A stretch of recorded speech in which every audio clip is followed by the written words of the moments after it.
agenda, so it took us a while in there to go through it all. But anyway, I want to thank Senators Klobuchar, Schatz, and Murphy for joining us. Moments after taking the oath of office, President Trump declared that it was the dawning of a golden age in America.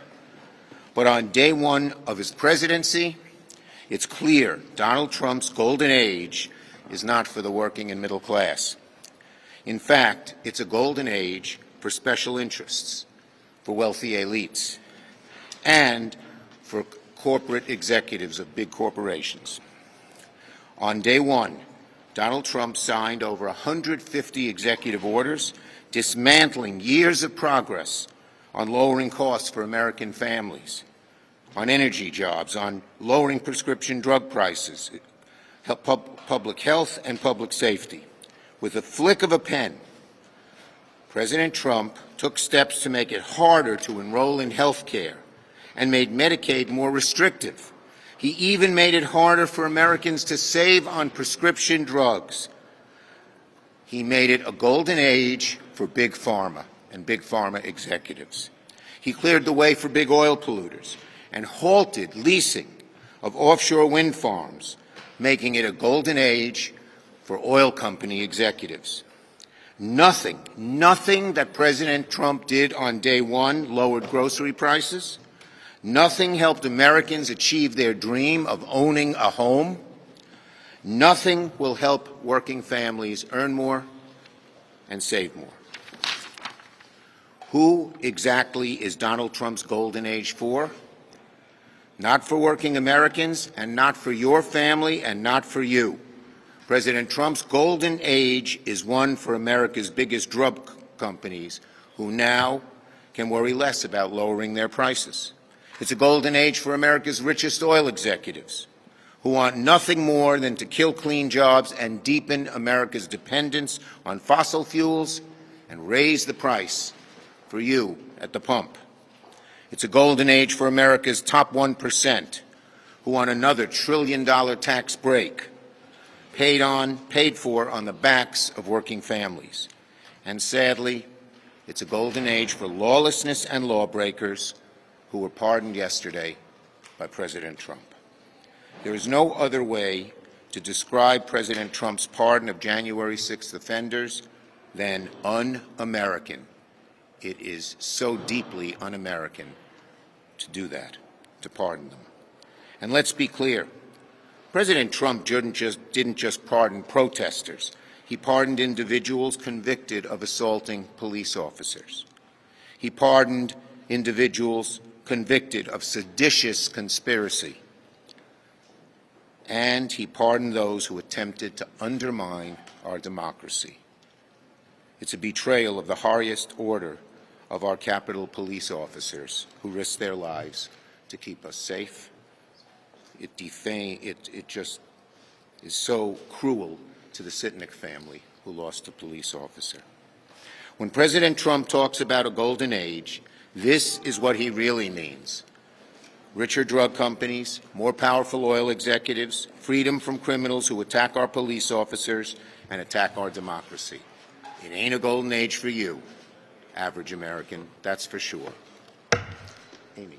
Okay. Thank you very much, Senator Schumer.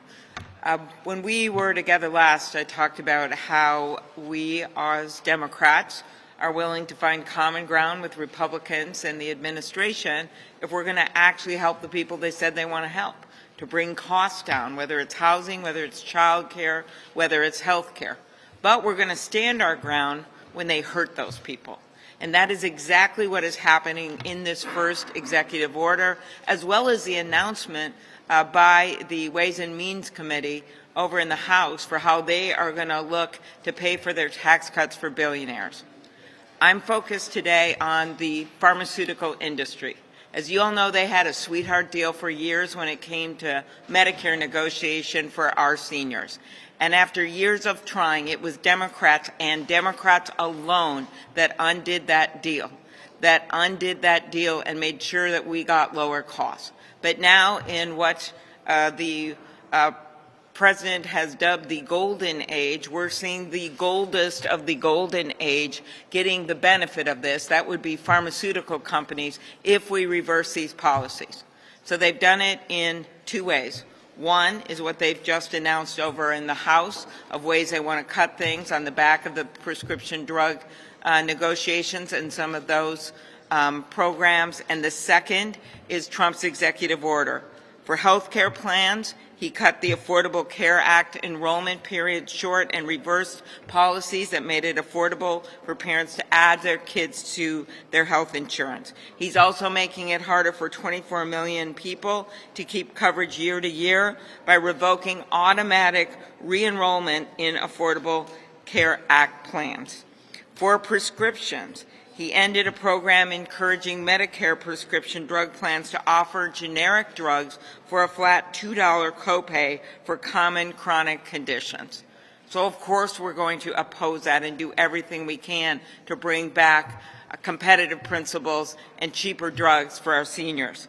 The other thing to watch, and this is key, on the Medicare negotiations, the last group that former President Biden announced was a $1.5 billion saving in out-of-pocket, $1.5 billion with common drugs like Januvia and Jardiance and Eliquis and Xarelto. Now, just at the end of this administration, the last one, they announced 15 new drugs, including weight loss drugs like Ozempic, Ribellus, and Wegovy. These drugs, also millions and millions of people on them. Those are the next set of drugs that should be negotiated. So we as Democrats are going to hold this administration accountable for actually negotiating these drugs and getting us the next 15 and the next 15. When one set of drugs saves $1.5 billion in 1 year out of pocket and then creates incentives for the companies to lower costs for people who are not seniors, that is true competition. That is how you bring the money down. And so we are, one, going to oppose these actions that are going to add costs to working people to help the oligarchs and everyone else that we saw around the Capitol, and to make sure that, and when it comes to pharma, that they don't get their sweetheart deal back. And we're also going to hold this administration accountable when it comes to reducing prescription drugs under Medicare Part D for our seniors. Thank you. Senator Schatz. I guess it wasn't about the price of eggs after all.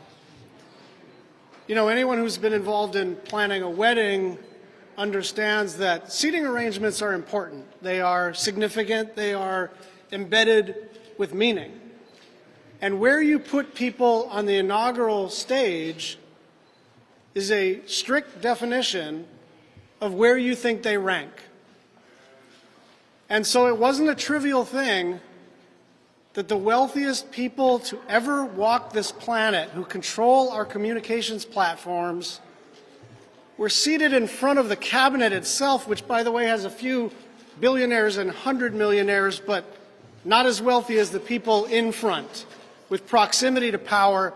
And that's the point we have to underscore today, which is it was never about reducing the price you pay at the pump. It was never about reducing the price you pay for your mortgage or your rent or your insurance or your grocery bills. It was always about cutting Medicare, Medicaid, the Affordable Care Act, Social Security, public education, in order to pay for the largest tax cut in human history.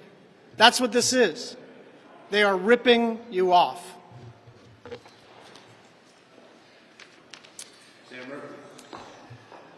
So we all remember when the oil industry paraded down to Mar-a-Lago at the beginning of last year, and they cut a deal with Donald Trump, widely reported that they would donate $1 billion, that's still a lot of money, to his election campaign in exchange for breaks for the oil and gas industry, to allow those companies and those CEOs to make even more money. Well, the oil industry made good on their promise, and they backed Donald Trump in this election. And yesterday, he made good on his side of the deal, handing those corporations and those CEOs millions and millions more in profit and salary. This is a grift, Plain and simple. If you help out Donald Trump, he'll help you out. The billionaire CEOs that were standing behind him, they have no interest in cutting costs for average Americans. Jeff Bezos wants contracts to keep up with Elon Musk. Meta wants the FTC lawsuit dropped so that they can make more in profits. Apple wants to make sure that it can continue to make its phones in China. None of them are interested in lowering costs. They're interested in cutting deals with Donald Trump to make their companies and their executives richer and richer. And I appreciate Senator Schumer talking about the most unconscionable thing that happened yesterday, the pardoning of 1,500 rioters, many of them engaged in brutal acts of violence against police officers here. And that's an affront against democracy when assault, political violence becomes legitimized and celebrated, but it's all part of the same story. Because this White House is about one simple thing, and you saw it crystal clear yesterday. If you help out Donald Trump personally, if you donate $1 billion to his campaign, if you storm the Capitol in his name to keep him in power, he'll help you. But if you're just an ordinary gas station owner out there or a security guard who goes to work for close to minimum wage, he doesn't care about you. He cares about the powerful people who can help him. He cares about the people who will engage in violence to keep him in power. Leader Schumer. You mentioned, obviously, your concern about the Trump article. What about Joe Biden? Was it appropriate for him to give a blanket pardon to his family on the way out the door? We're looking at the future. Leader Schumer. Yes. On tariffs, the president is threatening 25% tariffs against Canada and Mexico. Do you see that as an abrogation of the U.S.-Mexico-Canada free trade agreement? Well, look, the bottom line is if these tariffs are going to raise the costs for average American families who have to pay more for goods as a way to pay for tax cuts on the rich, that would be a travesty. It would hurt average American families and would be a very, very bad thing to do. Yes? Do you allow a time agreement, or should Democrats allow a time agreement on John Radcliffe? And is there a risk in Democrats allowing these nominees to be spent? Well, John Radcliffe is, since he is not a cabinet official, is only 2 hours. But we're going to look at each nominee carefully and determine what to do. Yes? Standing up to the Trump administration, the Congressional Republic is holding them accountable. Can you talk a little about what that looks like? What is the Democrat strategy for pushing back? Well, you're seeing it today. I mean, we are exposing what actually these EOs do and who they benefit and who they hurt. This is a relentless drumbeat. We're doing the same thing at the hearings. Our theme is we're on the side of working families. They're on the side of the wealthy, the well-privileged, the well-connected. And we're doing that on everything we do. And just as when we got into the majority in 2017, we started out doing it, we kept doing it, we're going to persist in doing it, and it's going to be very, very successful. Yes? So Trump yesterday repealed Biden's AI executive order, and last Congress there was a push to codify parts of that. The AI Safety Institute might be at stake. How are you guys planning to proceed with that? Yeah, look, I believe in the AI Safety Institute. I believe in NAIR. We're working with our Republican colleagues to try and have a good legislation that allows innovation in AI, but has safeguards to prevent the very bad things from happening. Thank you. Support a filibuster of the Hegseth nomination? Leader Schumer, have you seen the affidavit? That was the best question.